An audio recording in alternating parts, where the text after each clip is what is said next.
Welcome, everybody.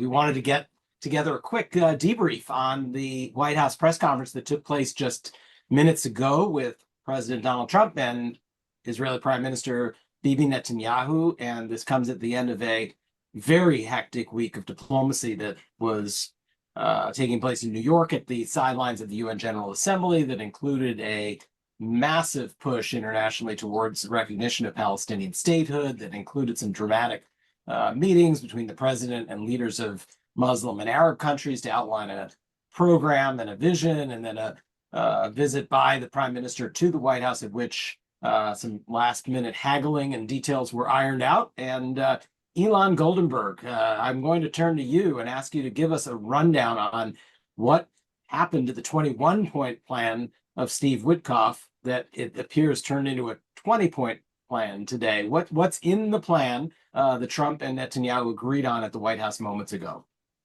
Sure. So I think a few things, Jeremy. First, really good in terms of what the plan proposes on ending the war, getting the hostages out, and getting aid in. Those three components, incredibly strong, and no more of this, we're going to do 10, and then we're going to have 6 weeks of that, and then we're going to do another 10. It's just all the hostages come out immediately. The war ends, food and aid goes back to peak levels of 600 trucks a day. Palestinian prisoners also come out. I thought that part of the proposal, great. Also, very good second part of the proposal, which is really all the post-conflict plans that are part of this. Things that frankly also were reflected in proposals put forward by Tony Blinken previously, and we were working on the Biden administration. I mean, I was working on this kind of stuff going back to like November of 2023 in government. So I was really happy to see a lot of the key components, including an international force that would be Arab-led, some kind of international or transitional governance system that had some Palestinian Authority representation, but really was primarily technocrats, not Palestinian Authority. A board overseeing it led by Donald Trump, which I thought was kind of weird, but my theory at least is most likely that's because either the Arabs or the states or the Israelis wanted Trump to be in charge of it, because that actually gets the US like in and they're not left holding the bag. The US has to be invested. So I'm going to take, but it does have some weird colonial kind of overtones to it. Still not a deal breaker for me if you ask me. And also what's supposed to be a transitionary phase that ultimately ends with Palestinian local control in Gaza.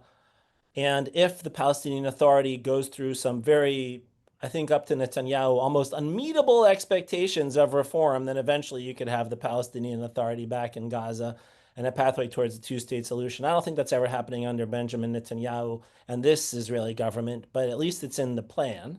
I'll just say a couple things about it. So look, first, good plan. If it's accepted by all parties, real progress. And the fact that Netanyahu said yes, good. On the other hand, I still have some real concerns. The biggest one is Hamas. Were they shown this plan? How much do they understand it? Are they say yes? There's a long history of Americans and Israelis working together on plans that are dead on arrival with the Palestinians. Then you blame the Palestinians and you just continue the war. Second, even if both sides say yes, Donald Trump's going to really need to hold their feet to the fire, or you're going to end up with a prolonged period of negotiations and haggling over every single detail that could take months and months and months if nobody really wants a deal, but nobody wants to say no to the United States. The way that you overcome that, I think, is by really focusing initially on the first 3 or 4 things: ending the war, getting the hostages out, getting aid in, what does the withdrawal out of Gaza look like, Palestinian prisoners, all the other stuff, great. It's a framework. Put it in the background. Do not negotiate on it for months and feel like you have to have that agreed to move forward. And then the other question is what happens with Israeli politics and whether this brings down the Netanyahu government or not. Will Smotrich stick around? Ben Gvir will leave. And we don't know. So that was the clause that got lost, right? The 21st clause was there would be no annexation of the West Bank. And the fact that that wasn't in the documents that were circulated today by the White House, is that a clear effort by Netanyahu and Dermer to try to save the right-wing part of the coalition? I don't know. I mean, honestly, but it's not good that it wasn't in there for sure, because there is concern that Yeah. that's It was there last week and it's not there now. It's how they pay off Smotrich. Yeah. So Yeah. hopefully that's just politics and not like actually Bibi asking for annexation to make this all happen. So Frank Lowenstein, you were the U.S. Special Envoy for Middle East Peace under President Barack Obama, and you were very involved in John Kerry's efforts in the second Obama term. So you have been down the road of Israeli-Palestinian negotiations on numerous different efforts. Tell us a little bit about what you see in today's plan, and what do you see as the road forward? What do you think is the likelihood that Hamas is going to accept? Okay, great. Thank you very much, Jeremy. So I'll start with the positive. I think that there's a lot in here that will shift the course of the war objectives as far as the Israelis are concerned. There's no more Gaza Riviera plan here. There's no more forced displacement of all the Palestinians. So right there, it's a tremendous step forward, right? And getting the Arab world all on board with a post-governance plan that makes sense is also a very big deal for all involved. There's something there that I really liked about what would happen even if there was no Hamas acceptance, a surge of humanitarian assistance. Again, I haven't seen the exact specifics of it, but I think the notion, as I've heard it, was there'd be a surge of humanitarian assistance. And that's also, tremendously positive. And that Israel would turn over sections of Gaza to this international force over time, right? So those are, big steps forward, irrespective of what happens next. I think the problem fundamentally with this configuration of the deal is that there's no way Hamas will accept this, right? You're again, they should, and all pressure should be put on them. But at the end of the day, what this is going to look like to them is you turn over all the hostages, right, on day one, and you disarm, right, or have some kind of international force come in, and in return for that, maybe Israel will withdraw eventually when they think the conditions are suitable for that, right? So I think if you're looking at them, you're looking at this, and Brett McGurk just said this on CNN. It's effectively a surrender from Hamas. So what they've done is they've grafted a ceasefire deal onto a post-war plan. The post-war plan parts of it are tremendously positive, as far as I'm concerned. The ceasefire part of it has not resolved the fundamental issues that have bedeviled the ceasefire negotiations all the way along, which is this actually going to end the war or not? Is Israel really going to withdraw from Gaza Strip or not? And the answer is, in this document, they're not required to do any of that. So Hamas is going to ask the same thing they've always asked. We want guarantees the war is really going to end, that the IDF is going to withdraw. That's obviously not going to be forthcoming, right? This disarmament thing, they've rejected that from the very beginning. And again, they should disarm. The Arab League has called for them to disarm, but functionally speaking, you're asking them to surrender now, right? And so if they don't do that, then they're just going to be the ones that are blamed for the continuation of the war. And that's the flip side of what's going to happen, irrespective of what they, assuming that they don't accept this, at least as currently configured. Trump said, you'll have my full support to continue this war, right? Netanyahu said, if Hamas rejects it, I will continue this war. So at the end of the day, after all the noise and the dust has settled, what you're left with is Hamas surrenders, or Israel continues this war with full U.S. backing, right? So I really do hope that Hamas will surrender, right, and will turn over their arms and release all the hostages. But again, this was a deal, and I think Ilan just said this very correctly, effectively negotiated with the Israelis on this, and they're going to try to jam it on Hamas, which is, again, I understand the rationale behind it, but at the end of the day, to expect Hamas to accept this, it's probably unrealistic. So again, focusing on the good parts of it afterwards, no Israeli permanent occupation, no displacement, humanitarian assistance, that's all great. The bad part is, got my full support to continue this war in Gaza and Deir al-Balah and all the rest of Gaza Strip. So, some good and some bad. Pray, all of us, I think, that Hamas accept this, but I wouldn't hold my breath on that.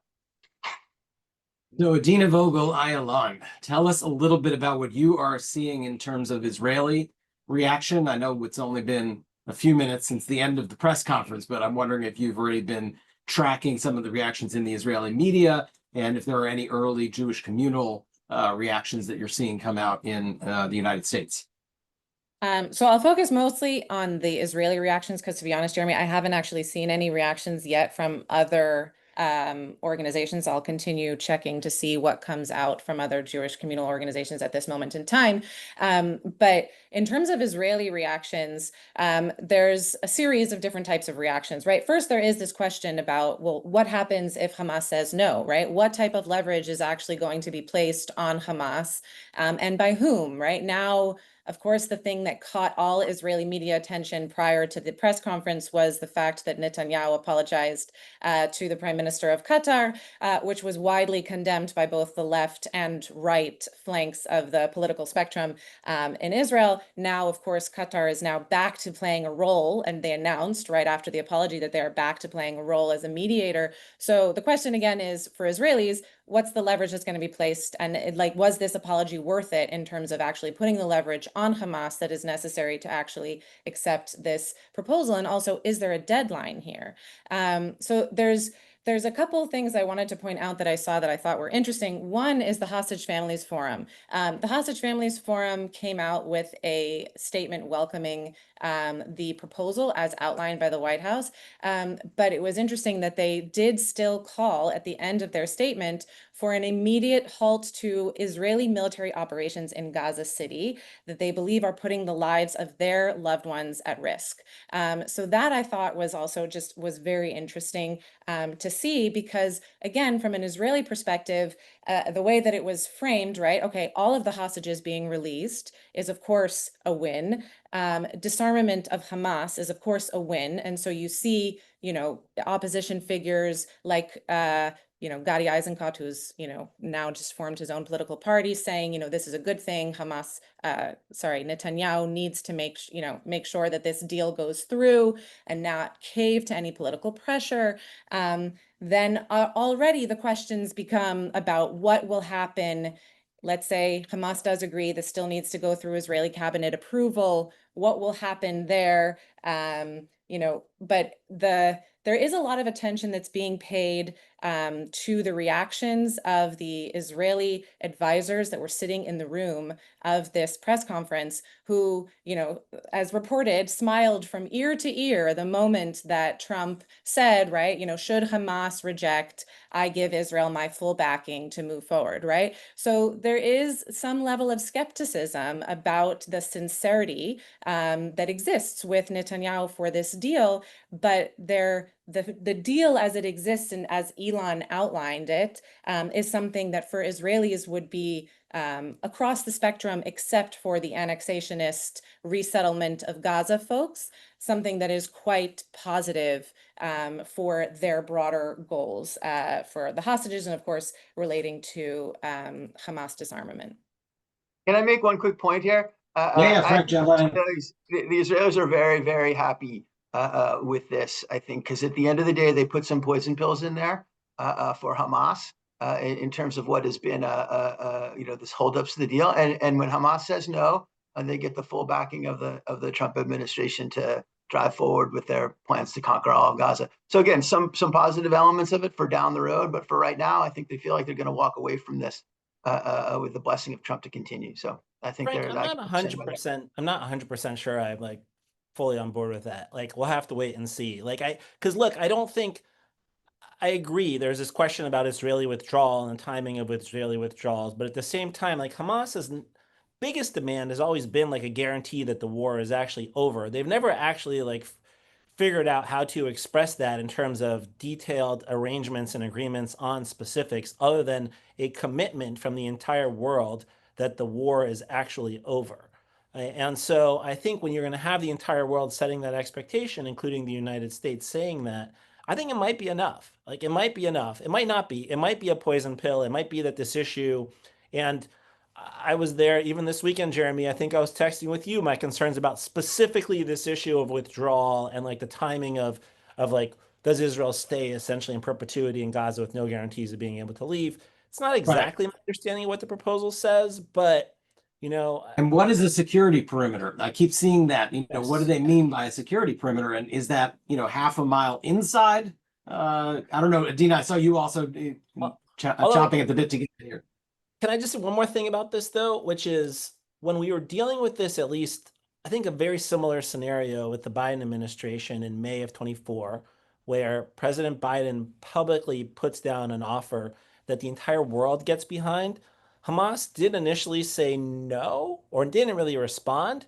But then as the entire world was supporting it, including all the Arab states, including the UN, there was a UN Security Council resolution passed, like they did flip and ultimately agree because they didn't want to be seen as being blamed. And then both sides just tried to stall out for months on end. So I actually think much less less likely for me is a scenario where Hamas just says no because they know what happens if they say no.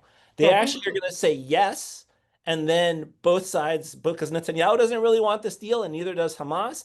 I think they're both going to try to wiggle out of it, and then it really becomes up to the United States more than anybody, but also everybody else to just really squeeze them to it. And the one thing I'll say at least about the fact that Donald Trump got Bibi Netanyahu to get on the phone and call like the Emir of Qatar and apologize, that is not something that's politically popular. It goes to show you what you can do to Bibi Netanyahu when you have some leverage and you apply some actual pressure. And you say, son, it's time for you to get on the phone and apologize to your sibling. And like, it reminded me of just like trying to deal with my kids. It was like, you are here in my house now. You get on the phone and you apologize, young man. And he did it. And it was actually kind of mind-boggling, like over complete opposition in Israel. So, you know, he has the ability to make Bibi do things that maybe Bibi doesn't want to do. Maybe we had more ability. So Adina, I know you were trying to get in, and then Frank, you've got to run to a TV interview. So Adina, any quick reaction? I'm happy to let Frank go first, and then I'll follow up on Frank because I know you have to run, Frank.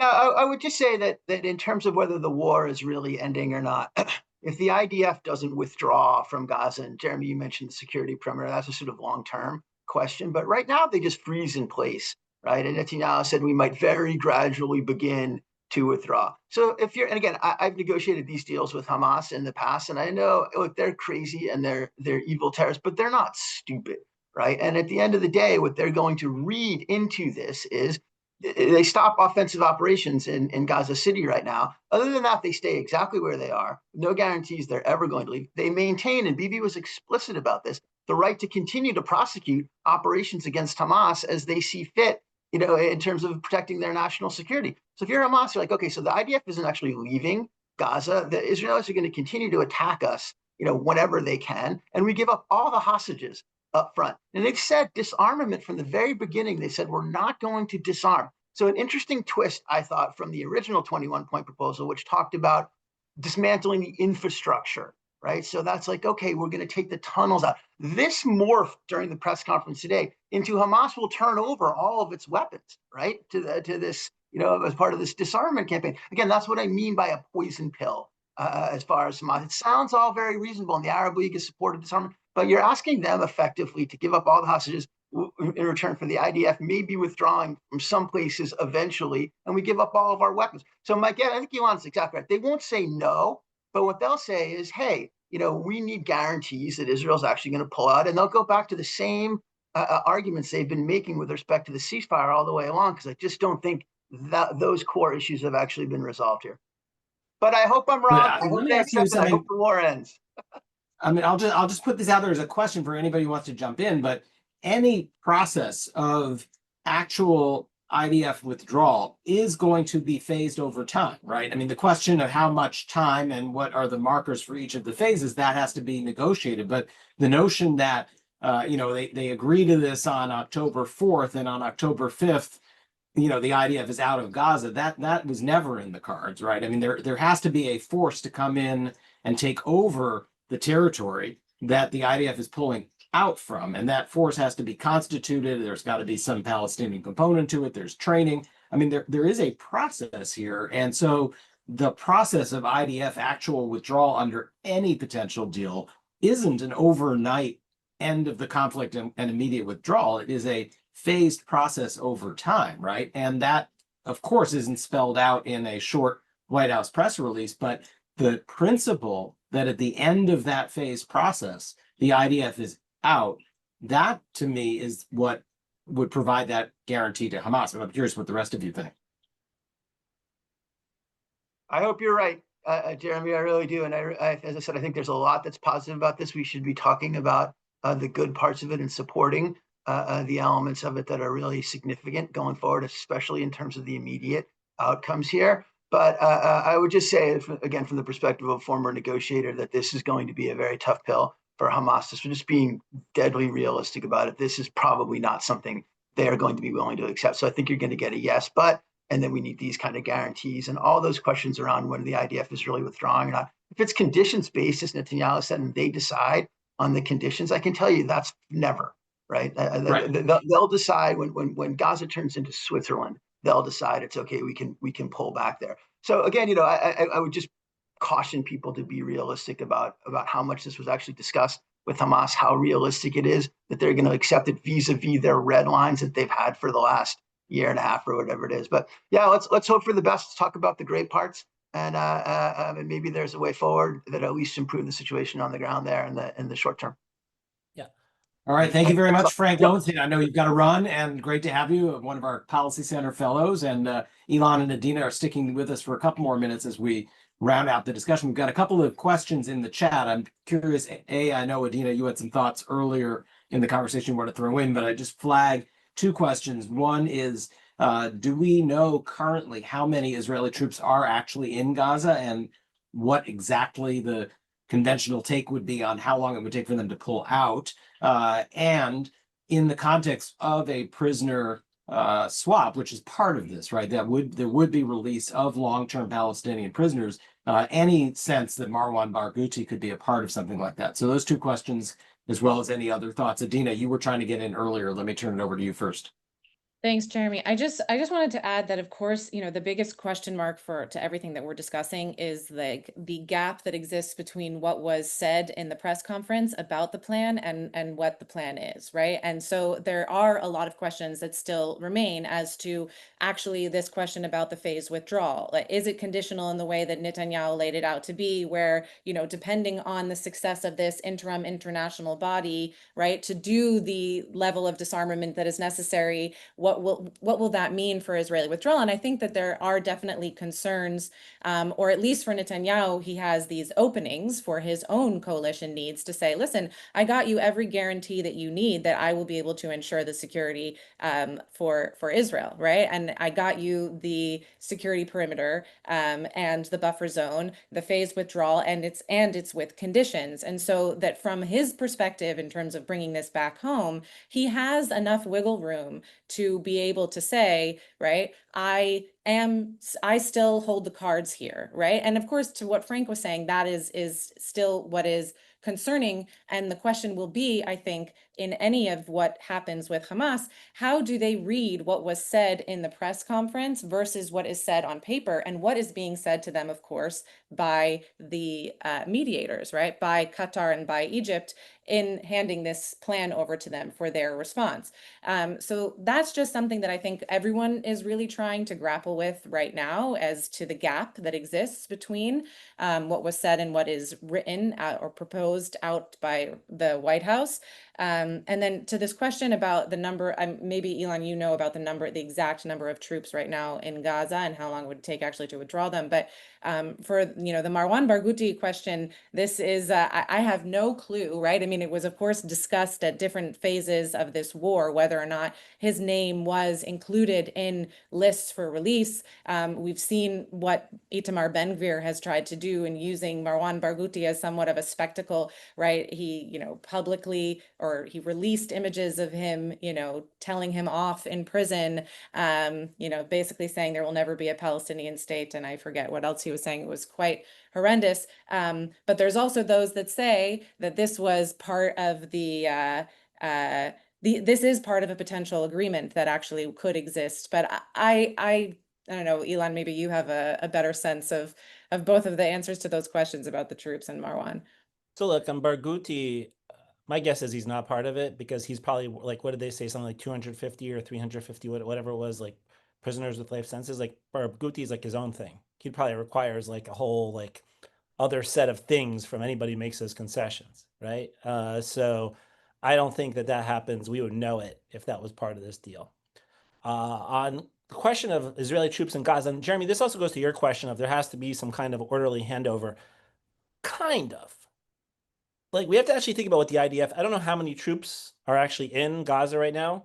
The reality is the IDF's not providing security on the ground. they're just going around like kind of taking out bad guys or trying to take out bad guys and inadvertently taking out a lot of other guys too, because of the rules of engagement and because there's really no strategy for what they are doing, because there's not much coming from the leadership. The reality is they're not providing any kind of a service on the ground. If this was a force that was providing security, providing policing, providing all of these things, then like you would want some kind of orderly handoff. There's nothing to really hand off to this force.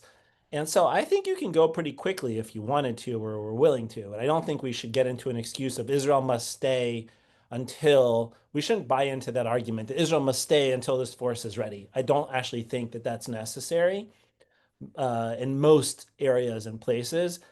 And so I'd like to see a relatively fast withdrawal timetable, especially because if it becomes hinging it to getting an international force off the ground is like exactly one of those things that can turn a slope, like a quick process of ending the war into a very long process of ending the war, right? It's gotta, and if you have to have agreement on that before you can, for example, let the hostages out and get the aid in and stop the fighting, that's exactly the kind of thing I'm really worried about, like dragging this thing on for months on end.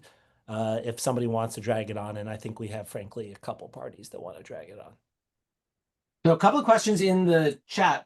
One was, does the West Bank figure at all into these discussions? And that, I think relates to what was in some of the discussions last week and ended up out this week. So that's one. And then any mention or any relationship between this, what was just outlined, and the French and the Saudi program from last week? What's the intersection of these two things? Right. Sorry, Elon, maybe I'll take just like the annexation question, and then you can take the New York Declaration question. I think that this one about like how does annexation fit into things, this is one of the things that's actually concerned me the most as to like what's being discussed in closed rooms with Netanyahu's team and with the Trump team.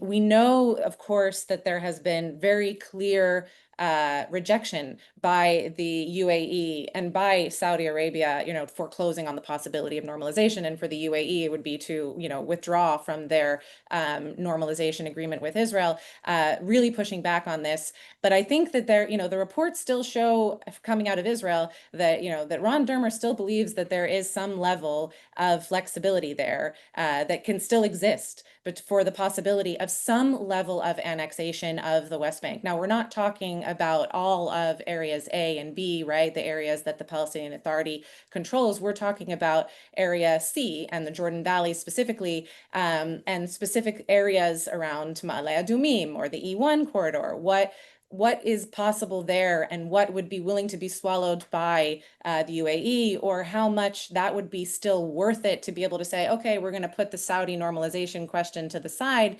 is still to me a question mark. That is, I think, something that is not complete. I really don't think that it's completely off the table. And I definitely think that that's something that we do need to continue to just keep our eyes peeled, especially because it was not included in anything today, or and has been slowly moved. Yeah, although I will say, like, the one thing I was thinking about, I agree. I'm worried it wasn't included today. At the same time, Trump did come out very loudly and proudly and say it. And it might have just been that Netanyahu said, yeah, I get it, but don't say this at the press conference, please. In front of me, you're going to kill me domestically with the people I'm trying to keep in this government to make it work. I can see that being a thing too. So I really don't know. On this question of the French-Saudi initiative, look, there's a lot of different initiatives out there, and there's a heavy amount of overlap between them, and that's a good thing. And I think the French-Saudi initiative, the fact you have 140 countries, I believe, like on board with it, and has a lot of the same components, and also included buy-in for an international force with a UN mandate and all kinds of things that are similar to this. There are also the French-Saudi plan does not have a board run by Donald Trump and Tony Blair, for example. But these are all like, it's also, look, go back and read Tony Blinken's speech, at the very end of the Biden administration on the vision for the day after. Go back and look at some of the things that we were putting out, like even in October and early November 23, where Blinken like did these remarks in Japan after the G7, where he laid out principles for post-conflict Gaza. There's a through line through all these things. They're all part of getting the international community, Israel, Hamas, the Palestinian Authority, everyone largely on board with something that sounds similar. It also, by the way, is one of their things, maybe one of the best things about all this today, finally, is hopefully to put the Gaza Riviera plan to sleep, like for once and for all, actually, because you had a whole consensus building for a year on these things. And Donald Trump came out in February with this crazy plan that involved redeveloping Gaza and pushing out millions of Palestinians. And it just fundamentally reset the entire debate in Israel and had all these folks on the right wing dreaming of this possibility of annexation and settlement of the West Bank. That's over. It's over. It's very clearly That's over. And like that is a good thing in and of itself that we should embrace. Right. Of Gaza, right? Just to be clear, right? This is Gaza. I know the whole Riviera and it's very clear as a principle and agreed to by Netanyahu. And I, again, I keep saying to all of our team here, seize the wins, right? Let's like lock them in. And the commitment that any Gazan who leaves will have the right to go back to Gaza, that's in those principles that Netanyahu has accepted. And I think that, and they're going to actually sign documents apparently. So these will be signed commitments, which, again, doesn't necessarily end the war tomorrow, but these are important steps in the right direction. So look, this has been a great quick react to breaking news this afternoon.